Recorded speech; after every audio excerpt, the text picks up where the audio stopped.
मरकुस का सुसमाचार अध्याय 3 वचन 34 और 35 मैं पढ़ रही हूँ, ध्यान देकर सुनो। और उन पर जो उसके आसपास बैठे थे दृष्टि करके कहा, देखो मेरी माता और मेरे भाई ये है, क्योंकि जो कोई परमेश्वर की इच्छा पर चले वही मेरा भाई और बहन और माता है। Hallelujah, hallelujah, hallelujah, hallelujah, hallelujah. मेरे प्यारे भाई और बहनों, हम यहाँ पर ऐसी एक घटना पढ़ते हैं जब प्रभु यीशु एक जगह पर उपदेश कर रहा था, परमेश्वर के वचनों को सिखा रहा था और उसके आसपास लोगों की बहुत भीड़ इकट्ठा हुई थी और लोग बड़े मन लगाकर यीशु के वचन को, उसकी बातों को सुन रहे थे। तब ऐसा हो गया कि यीशु की माँ और उसके भाई उसे मिलना चाहते थे। वो वहाँ पर आ पहुँचे, पर भीड़ के कारण वे प्रभु तक नहीं पहुँच पा रहे थे। तो किसी ने प्रभु से कहा कि आपकी माँ और आपके भाई आपसे मिलना चाहते हैं। प्रभु के आसपास बहुत ज़्यादा भीड़ होने के कारण उन्होंने बाहर ही खड़ा होकर प्रभु को बुलवा भेजा और किसी ने आकर प्रभु को बताया कि आपकी माँ और भाई बाहर खड़े हैं, आपसे मिलना चाहते हैं। प्रभु ने सवाल किया, कौन है मेरी माँ और कौन है मेरे भाई? और जो लोग आसपास बैठे हुए थे, उसके चेले भी वहाँ पर थे, उनकी ओर अपनी नज़र करके, अपनी दृष्टि करके प्रभु ने कहा, देखो यह मेरे भाई और यह मेरी माँ, क्योंकि जो कोई परमेश्वर की इच्छा पर चलते हैं वही मेरा भाई और बहन और माता है। Hallelujah, hallelujah, hallelujah, hallelujah. जो लोग परमेश्वर के वचनों को मन लगाकर सुन रहे थे, परमेश्वर की इच्छा को जान रहे थे, परमेश्वर के मन को जान रहे थे, परमेश्वर की योजनाओं को, परमेश्वर के मार्ग को जान रहे थे, यीशु कहता है ये मेरे भाई है, ये मेरी माता है, क्योंकि जो कोई परमेश्वर की इच्छा पर चले वही मेरा भाई है, वही मेरी बहन है, वही मेरी माता है। Hallelujah, hallelujah, hallelujah. इसका मतलब ये नहीं है कि प्रभु ने अपनी माता और भाई को भगा दिया और उनको मिला नहीं। उनको तो वो मिला रहेगा, मिला ही था। बाद में हम आगे जाकर पढ़ते हैं कि प्रभु के भाई जो शुरू में प्रभु पर विश्वास नहीं करते थे, क्योंकि सगे भाई थे ना, तो उन्हें भी ये स्वीकार करना कठिन हो रहा था कि ये परमेश्वर का पुत्र कैसा हो सकता है।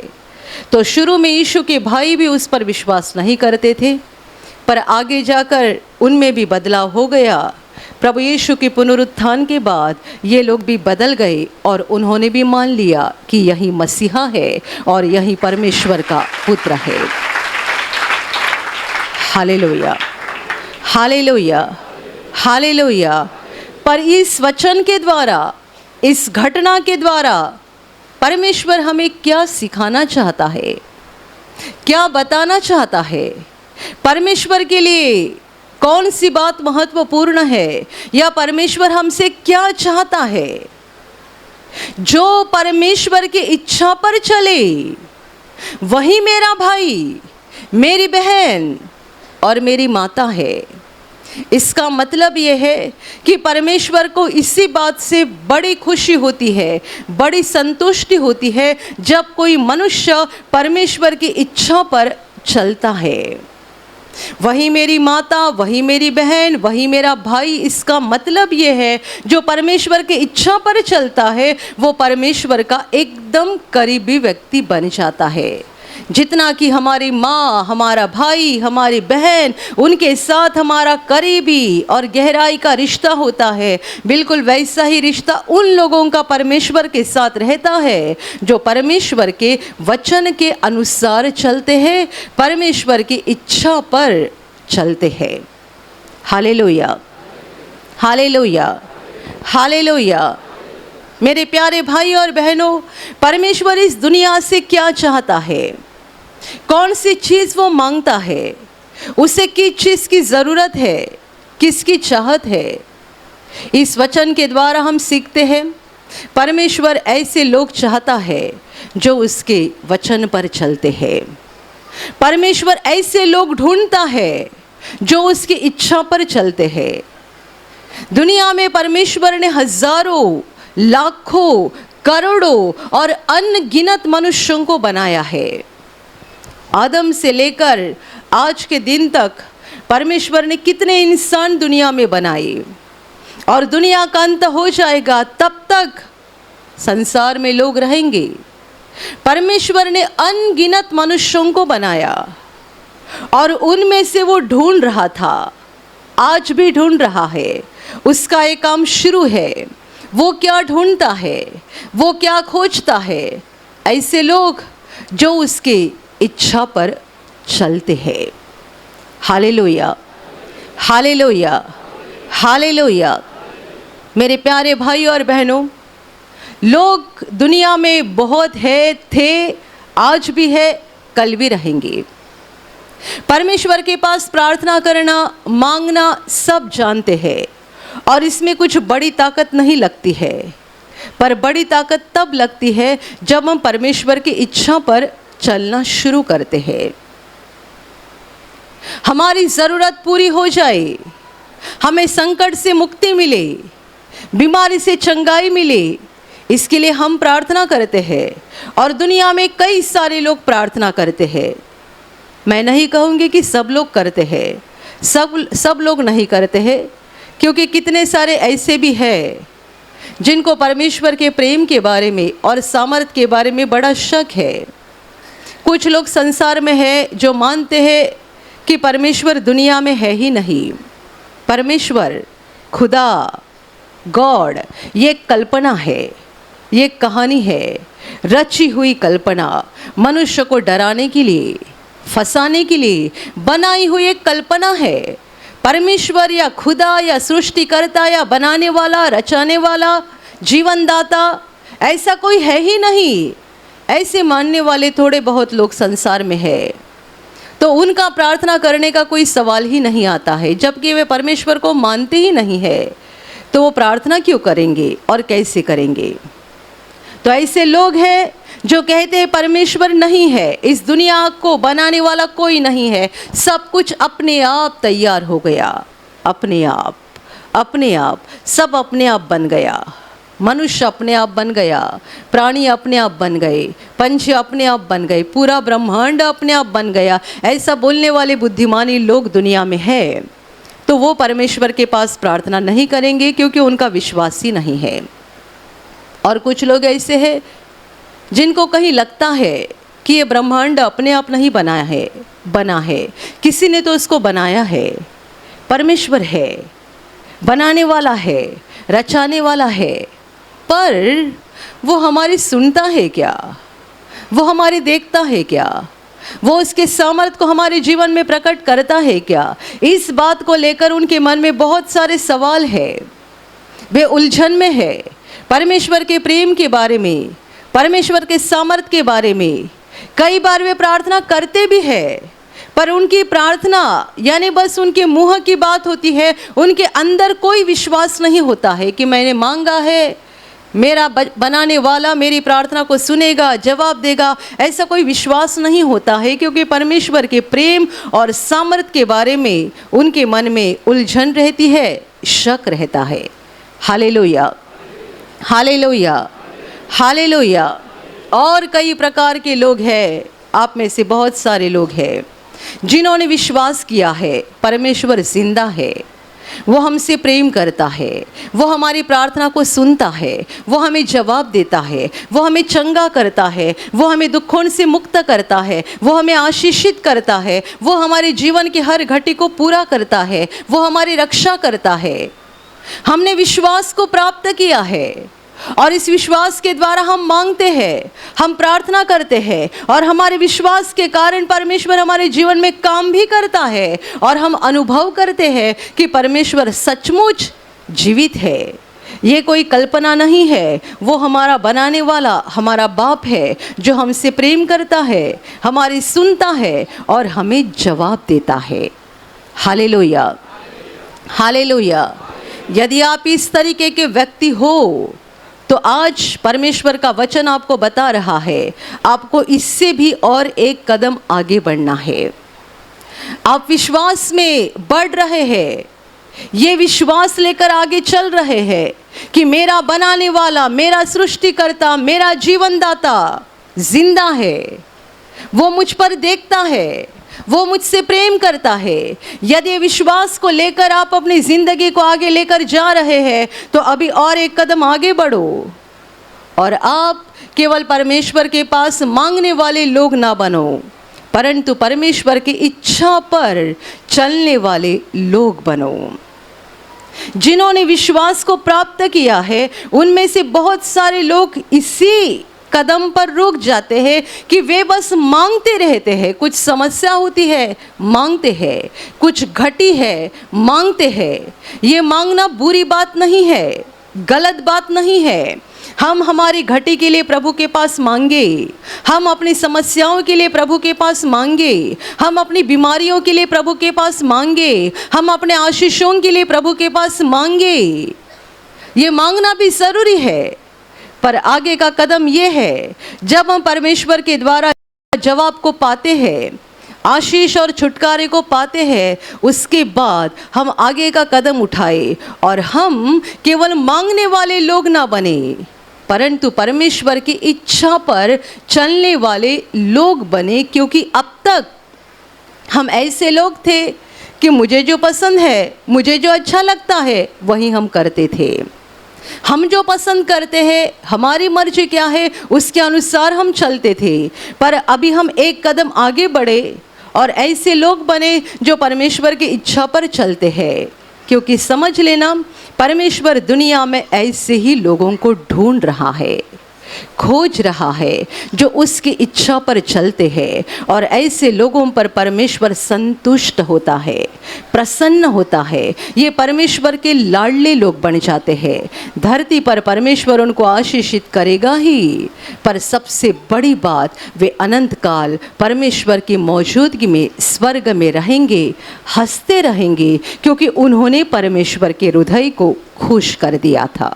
Hallelujah, hallelujah, hallelujah. परमेश्वर की इच्छा पर चलने वाले लोग बन जाओ। यदि आप कहते हैं मैंने मांगा प्रभु के पास, उसने मुझे जवाब दिया, अच्छी बात है। आपने प्रभु का धन्यवाद किया, गवाही दिया, लोगों ने सुना, उनका भी विश्वास बढ़ गया।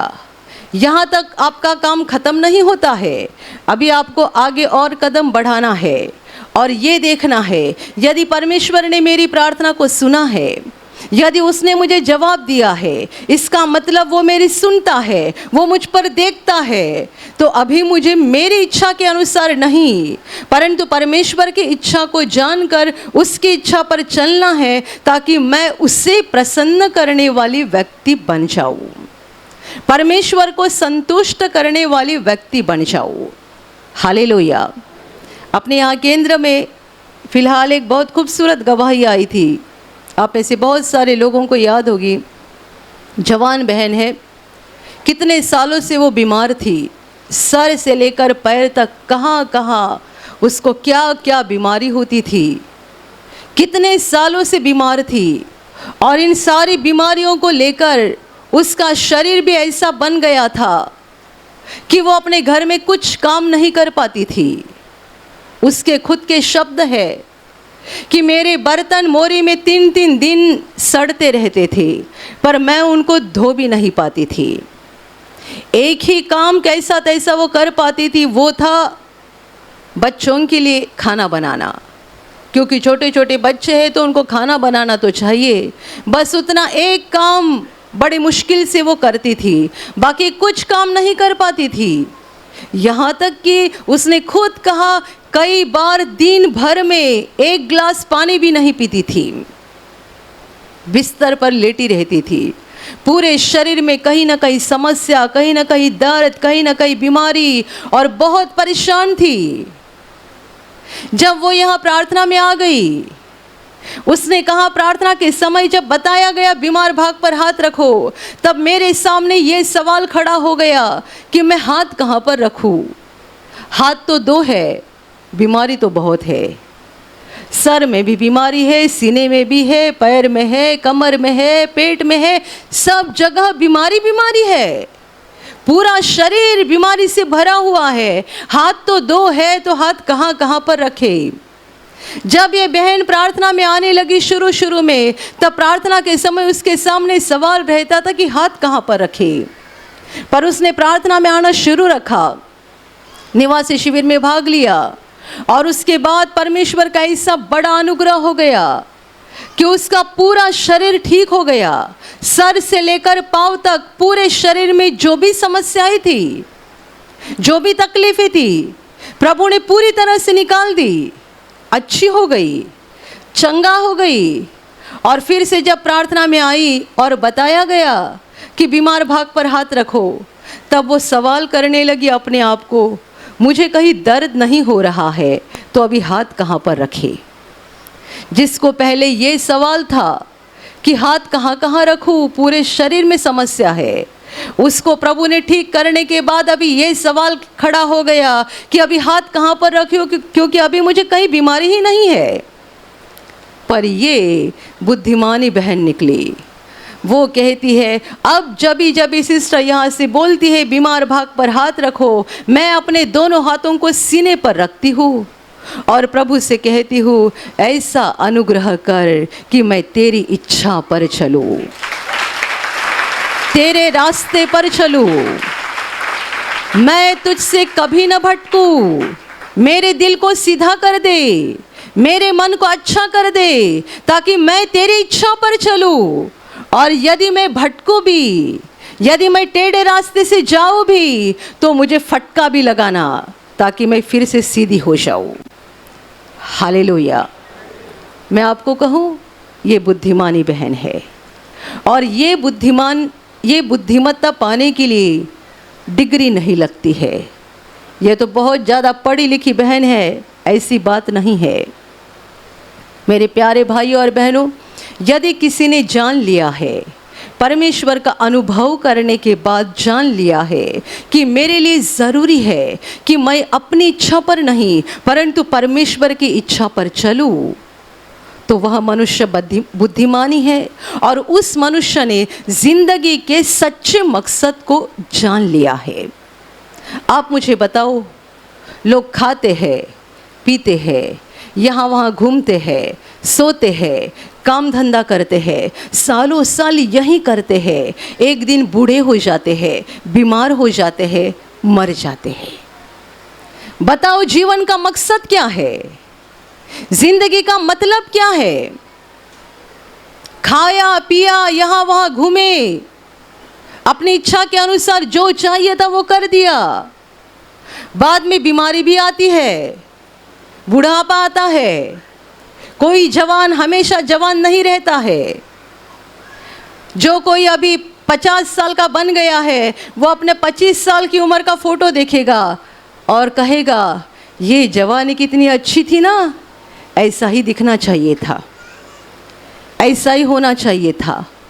जो जवान है वो कहता है मैं ऐसा ही रहूं, और जो अभी बूढ़ा बनते जा रहा है वो कहता है नहीं नहीं नहीं, मुझे बूढ़ा नहीं बनना है, मुझे जवान ही रहना है। इसलिए कितने सारे लोग अपने सफ़ेद बाल को काला बना रहे हैं।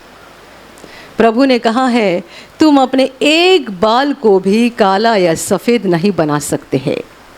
प्रभु का चैलेंज है। इसलिए गए 2000 वर्ष में प्रभु के इस शब्द को कोई नहीं बदल पाया है। आप अपने बाल को काला जरूर करते, 15 दिन के बाद दोबारा करना पड़ता है, क्योंकि प्रभु ने कहा था तुम्हारे अंदर ये ताकत ही नहीं है।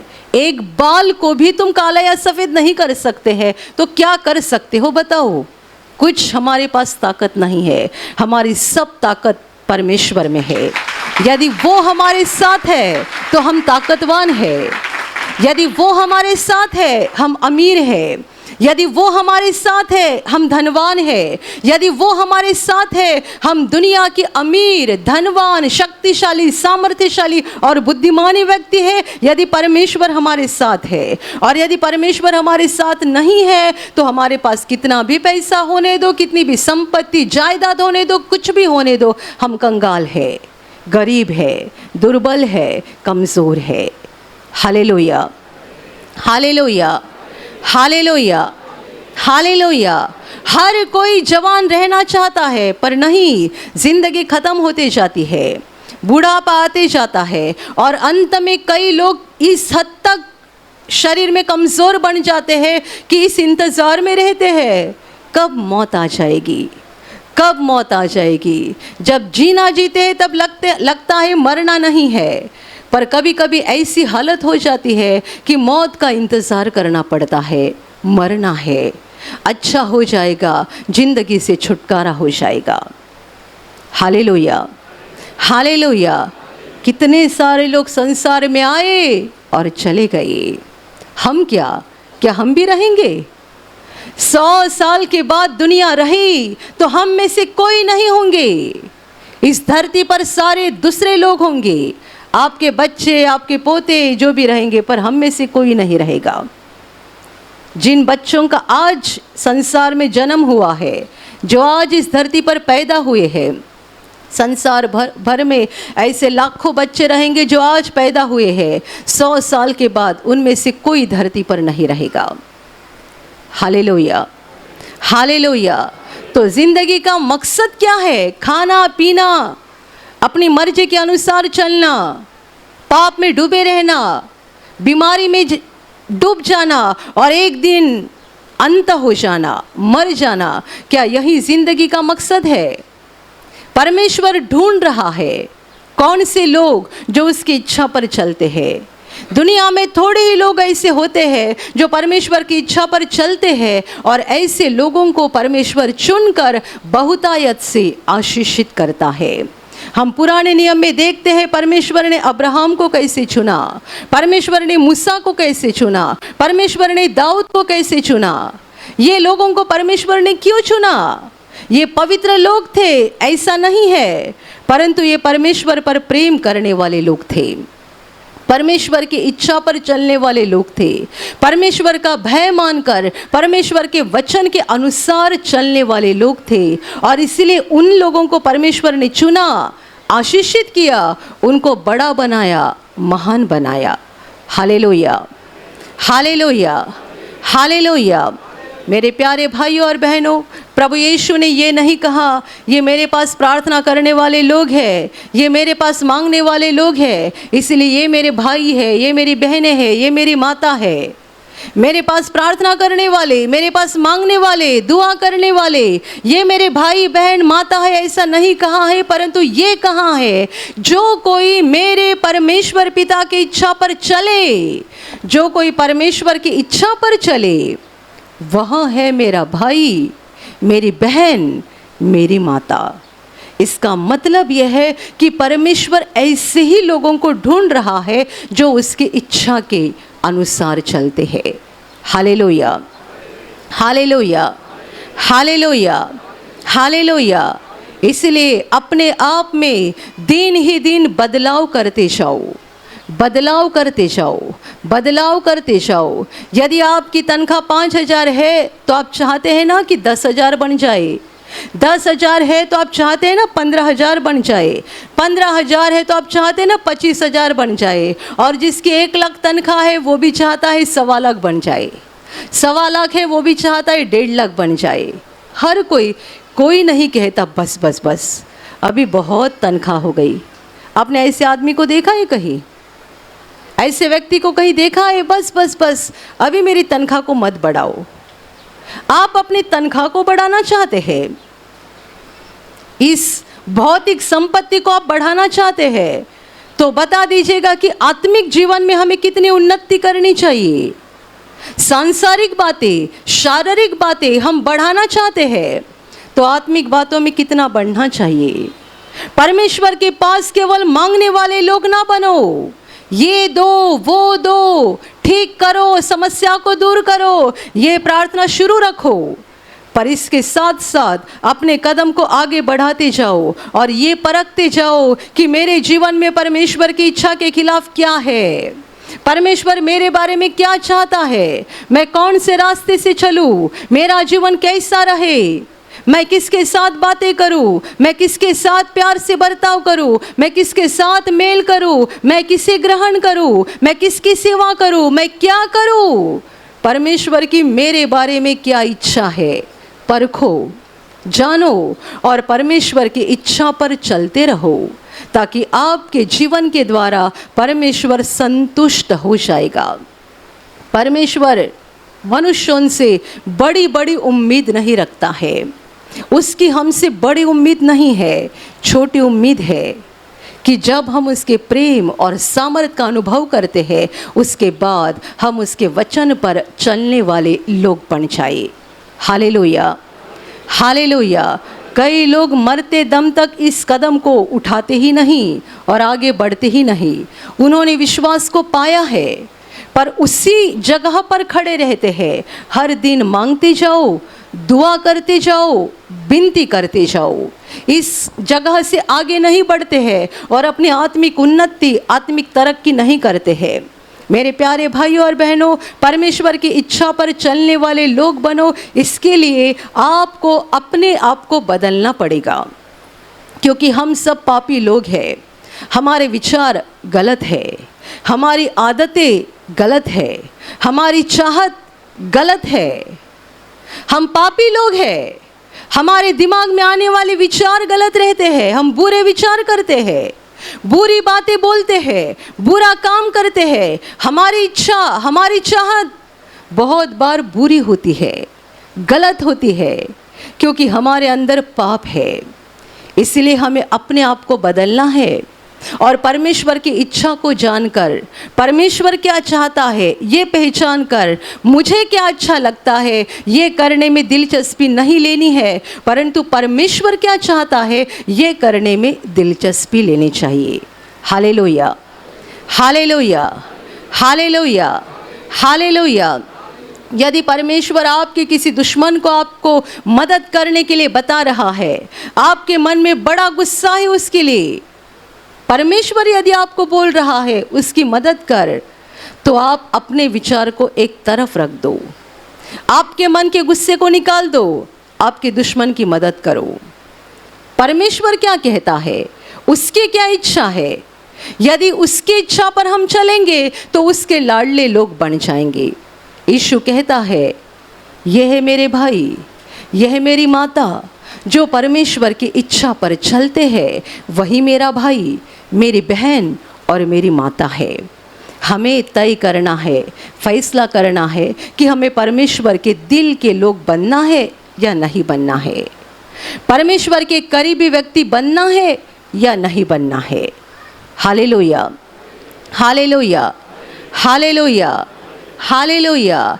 एक सच्चाई हमेशा ध्यान में रखना, परमेश्वर विश्वास की प्रार्थना सुनता है, विश्वास की प्रार्थना के अनुसार वो जवाब भी देता है।